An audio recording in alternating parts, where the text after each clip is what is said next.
فنعذبه ثم يرد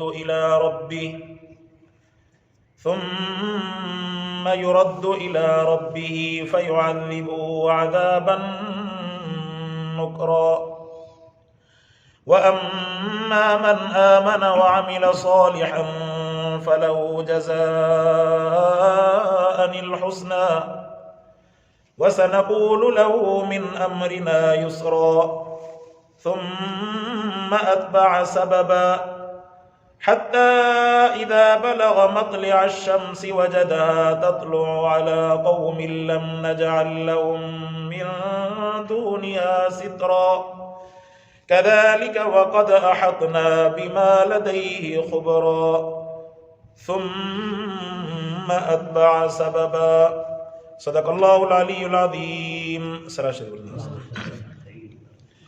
اللهم صل على سيدنا محمد النبي الأمي وعلى آله وأصحابه وبارك وسلم تسليما كثيرا كثيرا. سورۃ الکہف کی آیت نمبر 85 کا تلاوت ہے. اللہ تبارک و تعالی حضرت سکندر ذوالقرنین کے واقعے کے ذکر کرن فرماयो. ان جا تقریباً 3 سفر قرآن پاک ذکر کرن فرمایا. हिकिड़ो सफ़र उन जो ओलह जे तरफ़ सिज लहण वारी जाइ ते, ऐं उन खां बाद में वरी ॿियो जेको सफ़र उन जो थियो त सिज जे तुलू थियण वारी जाइ जे तरफ़ थियो, ऐं उन खां बाद में वरी हिकिड़ो सफ़र इन ओलह ऐं ओभर जे विच में शिमाल जे तरफ़ जेको आहे उन जो सफ़र थियो. अल्लाह तबारक व तआला इन सफ़रनि जो वाक़ियो क़ुर पाक जे अंदरि ॿुधाए करे काफ़रनि जेको सवाल कयो हुयो, अल्लाह पाक उन्हनि जे सवाल जो जवाबु ॾेई करे उन्हनि खे ॿुधाइण फरमायो त रब जी ज़ात हर शइ जे हरकत खे ऐं काइनात जे अंदरि जेका शइ थी चुकी आहे, जेका शइ थींदी, अल्लाह पाक हर शइ खां वाक़िफ़ आहे. अल्लाह खे इल्मु आहे. अल्लाह पाक इंसान जा अमल त पंहिंजी जाइ ते, पर रब साईं सीननि जे राज़नि खे बि ॼाणंदड़ आहे. इन जे करे जीअं हदीस पाक में चए थो न, इन्नमल अमालु बिन्नियात, अमलनि जो दारो मदार नियत ते आहे. अवां जेकॾहिं को अमल कयो, नियत अवां जे इख़लास जी आहे, सचाई जी आहे, अवां खे उन ते नेकी मिलंदी. पर जेकॾहिं नियत बज़ाहिर अमल चङो आहे, पर नियत जेको आहे उन सां फ्रॉड जी आहे, कंहिंजो पैसो खाइण या कंहिंजो माल खाइण जी नियत आहे, त पोइ उन ते ज़ाहिर आहे त उन जो नतीजो बि अल्लाह पाक वरी ओड़ो लिखण फरमाईंदो. जीअं क़ुर पाक जे अंदरि ज़िक्र आयो त जेकॾहिं कंहिंजो अबो वफ़ात करे वञे थो त उनजो चाचो जेकॾहिं उनजी मिल्कियत संभाले थो, त जेकॾहिं उनजी मिल्कियत संभालण जे वक़्त में उनजी मिल्कियत महफ़ूज़ करणु मक़सदु हुजे त पोइ उनजी मिल्कियत संभालण जी इजाज़त आहे. वरन जेकॾहिं उनजी मिल्कियत खाइण जो इरादो हुजे, बज़ाहिर त उनजी मिल्कियत तिजारत में लॻाई, बज़ाहिर त ॼण उनजी मिल्कियत महफ़ूज़ थो करे, पर मुमकिन आहे अंदर में ठगी हुजेसि, अंदर में को ॿियो ख़्यालु हुजेसि. गर्ज़ अल्लाह पाक दिलनि जे राज़नि खे बि ॼाणे थो. इहो अमल जो मिसाल मूं अर्ज़ु कयुमि. अहिड़ी तरह क़ुर फरमायो त अल्लाह पाक जेको आहे वल्लाहु बसीरुम बिल इबाद, अल्लाह पाक सीननि जे राज़नि खे बि ॼाणंदड़ आहे.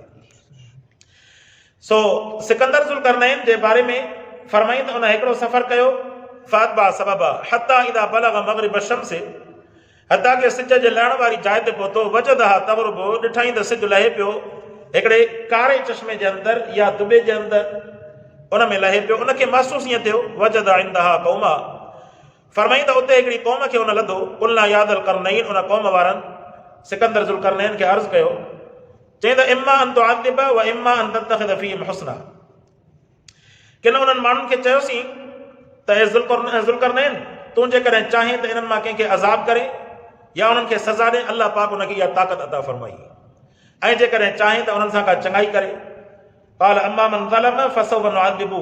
सिकंदर ज़ुल्करनैन चयो त मां ईअं कंहिंसां ज़ुल्म न कंदुसि, कंहिंसां नाइंसाफ़ी न कंदुसि, बल्कि उनजो शर्त इहो आहे जेकॾहिं कंहिं ज़ुल्म कयो हूंदो त उनजो ज़ुल्म जो बदिलो उनखे बुराई जी सूरत में मिलंदो, बदिले जी सूरत में मिलंदो, ऐं जेकॾहिं कंहिं नेकी कई त उनजे नेकी जो बदिलो उनखे चङाई जी सूरत में मिलंदो. फरमाईंदा क़ाल अम्मा मन ज़लम फसौफ नुअद्दिबु सुम्मा युरद्दु इला रब्बी, जंहिं ज़ुल्म कयो त असां उन्हनि खे सज़ा ॾींदासीं उनजे ज़ुल्म जी. सुम्मा युरद्दु, पोइ वरी उन्हनि खे मोटायो वेंदो पंहिंजे अल्लाह जे तरफ़. जेको इंसान काइनात जे अंदरि जेको अमल करे थो, इन अमल खां बाद में असां सभु अल्लाह पाक जे तरफ़ मोटंदासीं. असांजो इहो यकीन हुजे, असांजो क़यामत जे मथां आख़िरत जे जंहिं माण्हू जो इहो ईमान न आहे न, त त बाबा क़यामत जॾहिं मूंखे उथी करे वरी कोई हिसाब किताब ॾियणो आहे, इहो इंसानु मुस्लमान ई कोन्हे। तंहिंजे करे हिन अक़ीदे जे अंदरि शक शुबे जी गुंजाइश ई कोन्हे। को इंसानु इहो पंहिंजे वहम गुमान मां ई कढी छॾे त मूंखे आख़िरत में को हिसाब न आहे ॾियणो, असां सभिनीनि खे हिसाब ॾियणो आहे। तंहिंजे करे क़ुर फरमाए थम्म युरद्दु इला रब्बी, अव्हांखे मोटाई वेंदो पंहिंजे रब जे तरफ़, फयुअदिबु अज़ाबन नुकरा, जंहिं नाफ़रमानी कई उन नाफ़रमान खे सख़्त सज़ा मिलंदी।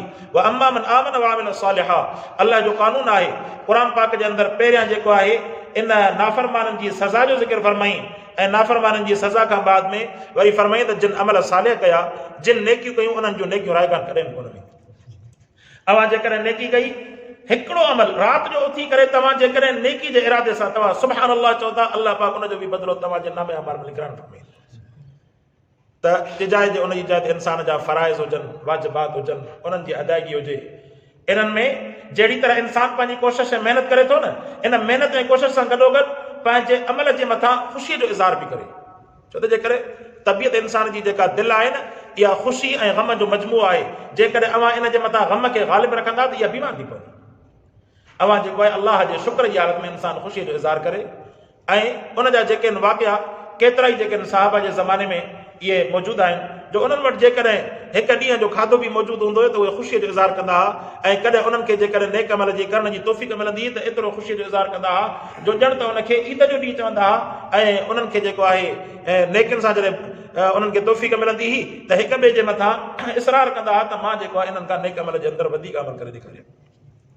सो फरमाई क़ाल व अम्मा मन आमन व अमिल सालिहन, जंहिं ईमान आंदो पहिरियों शर्त ईमान, उन खां बाद में फरमाई त अमल सालिह कई फलहु जज़ाअन अल हुस्ना, उन जे लाइ बदिलो भलो आहे। व सनक़ूलु लहू मिन अमरिना युसरा, फरमाई त असां जेको हुकुम कंदासीं उनखे पंहिंजे कम में सोलो हुकुम, सुम्मा अतबा सबबा, वरी इन खां पोइ सिकंदर ज़ुल्करनैन वरी ॿिए सफ़र जे तरफ़ रवानो थियो। क़ुर उनखे बयानु फरमाईंदो। अल्लाह पाक खां दुआ आहे अल्लाह जे क़ुर खे सम्झण अमल करण जी तौफ़ीक़ अता फरमाए। व आख़िर दावाना अनिल हम्दुलिल्लाह।